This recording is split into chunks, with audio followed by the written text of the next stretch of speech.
तुरंत वो मशीनुआ बता देगा कि छोड़े ते इतना आया है इतने जा फूट गई लो कपार। इधर घूमिए हाँ हाँ थोड़ा इधर इधर तो क्या हो गया इसी रोंटजन।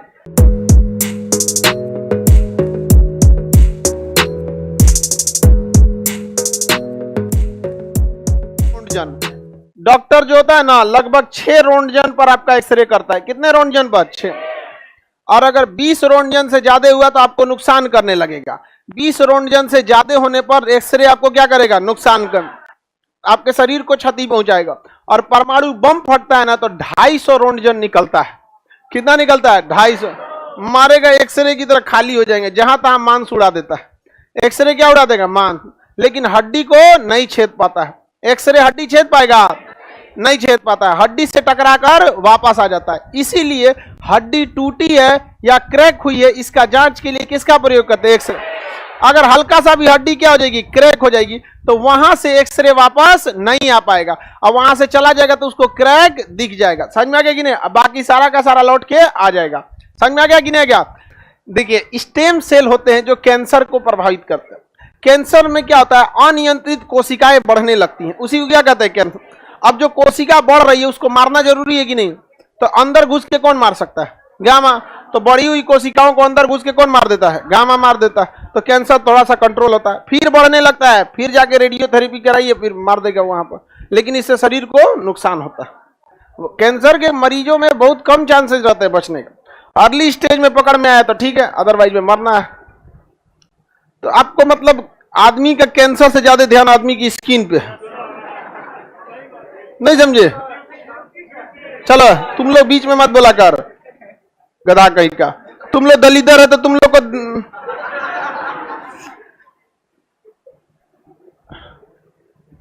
आगे बढ़े।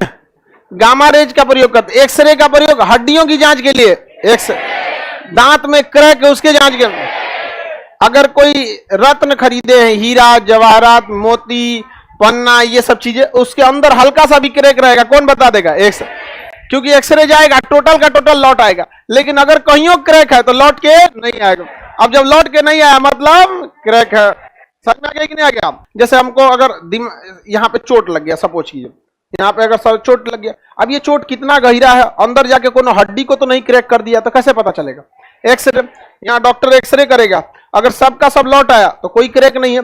अब पता चला यहाँ से एक्सरे छोड़ा और सब लौटा है और 2-4 को नहीं लौटा है, तुरंत वो मशीनुआ बता देगा कि छोड़े ते इतना आया है इतने जा फूट गई लो कपार। तो ऊपर से कपार फटे कोई दिक्कत नहीं, अंदरवा का हो जाएगा तो दिक्कत होगा। लेकिन कभी कभी ऐसा चोट लगता है ना ससुरा, यहां से मारेंगे तो अगवा का ठीक हो जाएगा, लेकिन अंदरवा की ओर से चोटवा बचल रहेगा। जैसे लोटा को मारिएगा इसे हथौड़ी से तो अगवा से पचकबे करेगा, अंदरवा झांक के देखेंगे तो फूलल रहेगा। तो दोनों ओर से दिक्कत हो जाता है। तो ब्रेन में तो बहुत दिक्कत है, इसलिए एक्सरे मशीनवा ना 4-5 को फोटो लेता है। एगो इधर से लेगा, एगो इधर से, एक इधर से, एक इधर से, नाच नाच के फोटो लेगा एक्सरे मशीनवा। उसी को कहते हैं सीटी स्कैन। समझ आ गया कि नहीं? क्या आता है सीटी स्कैन? बस दोनों में ज्यादा का अंतर नहीं है। एक की ओर से फोटो लिया तुम, घूम घूम के ऐसे लिया, देखिएगा ऐसे, इधर घूमिए हाँ हाँ थोड़ा इधर इधर तो क्या हो गया इस सीटी। अब भाई सीटी स्कैन के लिए मशीनवा घुमाने से अच्छा है एगो भड़का धोधू ऐसा रखे रहते हैं इस टाइप का, सुरंग टाइप का, और यहाँ एगो लगा देता है बेड, यहाँ लगा दिया बेड, और यहाँ आदमी को लेटा देता है।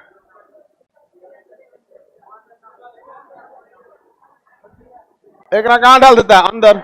इसमें क्या लगा होता है? X-ray machine. यहाँ पर ये एक्सरे मशीन गोल गोल गोल गोल घूम के इसके खोपड़िया का क्या करता है? जांच ले लेता है। तो ये क्या होता है? Computer tomography, CT scan. CT scan तो ये देखिए नॉर्मल चीज में क्या निकल जाएगा? एक्सरे में। लेकिन अगर ज्यादा तगड़ा है तो ये किसका किया जाता है? ब्रेन वगैरह का। क्योंकि हाथ उत का तो ऐसे ही निकल जाता है, एक बार एनएस खींच देगा, एक बार एनएस खींच देगा, यही में ना 20 को झमेला है। तो क्या करना पड़ता है? सीटी स्कैन बहुत तगड़ा होता है। सीटी स्कैन का नौबत है, मतलब मामला थोड़ा सा गंभीर है। एक्सरे नॉर्मल एक्सरे हुआ तो चल गया यहाँ पर, लेकिन सीटी स्कैन तगड़ा है। अब बताइए आदमी को घुमाया जाएगा कि मशीन में अंदर से घूम जाएंगे? उसमें जैसे ऐसे घूमिएगा, आपका सर रहेगा बीच में और मशीन ऐसे फोटो लेते जाएगा। ऐसे नहीं देखते हैं, फोटो खींच देता है। वही क्या हो गया? Computer tomography.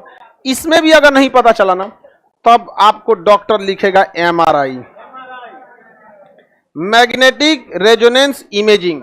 Magnetic resonance imaging, इसमें इतना भयानक चुंबकीय क्षेत्र होता है, इतना तगड़ा चुंबक होता है कि जहां एमआरआई मशीन रहेगा ना, वहां धातु की बनी किसी चीज को ले जाएगा तो उठा के खींच लेगा अपने पास।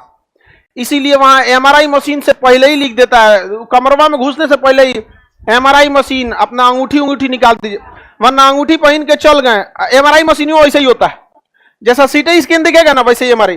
अंतर बस ये है कि ये वाली जो मशीन है ये आपको मिलेगी 30 से 40 लाख में बढ़िया, और बढ़िया एमआरआई मिलेगी 5 करोड़ में। एमआरआई मशीन 5 करोड़ की मिलेगी। 2 करोड़ दिखने में तो ऐसे ही रहेगा नॉर्मल, समझ में आ गया कि नहीं आ गया, लेकिन दाम बहुत महंगा होता है। तो सिटी स्कैन भी जाइएगा 1000-2000 रुपए में सिटी स्कैन कर देगा, 3000 के आसपास में सिटी स्कैन, 500 से 1000 रुपए के अंदर एक्सरे कर देगा। हालांकि एक्सरे 100-200 से चालू हो जाता है और 500 में खत्म हो जाता है। आइए 1000 से 2000 में चालू हो जाता है, ऐसे जो 10,000 से चालू होता है। अब ये डिपेंड करेगा आपके शहर में कितनी मशीनें हैं एमआरआई की। पटना में चूंकि 8-10 ठो एमआरआई की मशीनें हैं, इसलिए यहां थोड़ा सा कंपटीशन की वजह से सस्ता है। लेकिन अगर आप जिला में चले जाएंगे तो वहां पूरे जिला में एक को आइए, अब जितना मांगे आपको देना है, 20,000 मांगे 25,000 मांगे आपको देना है। तो एमआरआई बहुत तगड़ा हो जाता है मशीन। हालांकि सिटी स्कैन और एमआरआई की डिजाइनिंग जो होती है मशीन की, वो लगभग कैसी होती है, सेम होती है। ये कौन सा हो गया भाई, सिटी स्कैन। दिखने में सब सेम लगेंगे सब। ये क्या है, सिटी स्कैन है। इसका मुंडिया ले जाएगा अंदर और यहाँ पे लगा हुआ है एक्सरे वाला, और घूम घूम के चारों ओर से खींच देगा और दे देगा यहाँ पे 16 को आपको प्लेट, 1 2 3 4, 1 2 3 4, 4 चौको 16। कितना प्लेट दे देगा, 16। उसमें डॉक्टर देखेगा, कहेगा कि पूरा खाली खाली लग रहा है। समझ आ गया कि नहीं आ गया, तुम लोग क्या समझ गई। लड़की सबको लगा हम लोग के बारे में बोल रहे हैं सर। समझ में आ गया कि नहीं आ गया। बंद हो जा रहा है ये, सर हम लोग के डॉक्टर बनवा दीजिए ना बाबू। देखो लोगों की जिंदगी बहुत प्यारी है, इन लोग को डॉक्टर बना दे। मारेगा सर 3 घंटा में, मरने वाले को आधा घंटा में निपटा देगा सर। डॉक्टर बनेंगे लोग।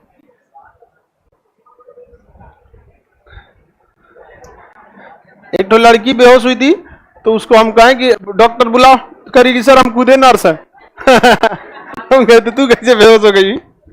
ये है आपका कौन सा एमआरआई, कौन सा है एमआरआई। इसमें तो तामझाम ज्यादा होता है। Magnetic resonance imaging, magnetic resonance. अब जैसे डॉक्टर साहब का भी कमाने का एक रास्ता होता है, एक्सरे में भी निकल सकता है, और एक्सरे से ज्यादा कराना है तो सिटी स्कैन में भी। लेकिन डॉक्टर सोचता है ऐसे, हो कमाने का तरीका सिटी स्कैन से भी हो सकता था, भेज दिया कहां पर, एमआरआई में, कमीशन आ गया।